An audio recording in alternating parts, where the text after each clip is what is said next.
Predsednik republike je bil tiho, ko so se kršile demokratične norme, predsednik republike je bil tiho, ko so se izvajale menjave v organih pregona zato, da bi se ustavilo preiskave.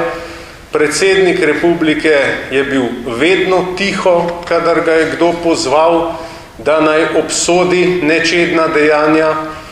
Predsednik republike je sklical posvet o pravosodju, bil tiho, ko je Janez Janša žalil sodstvo, obujal spomine za 30 in ne vem koliko let nazaj. Zdaj nas pa ta isti predsednik poziva, naj bomo enotni. Če zanj pomeni enotnost podpora, brezpogojna podpora sedanji vladi, potem te enotnosti zagotovo ne more biti. Kar se tiče boja proti covidu, je politika enotna.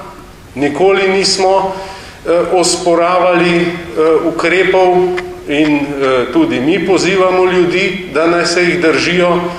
Če pa pričakuje enotnost v podpori vsem nečednostim te vlade, potem pa te enotnosti seveda ne more biti, kajti realna politika ni Instagram.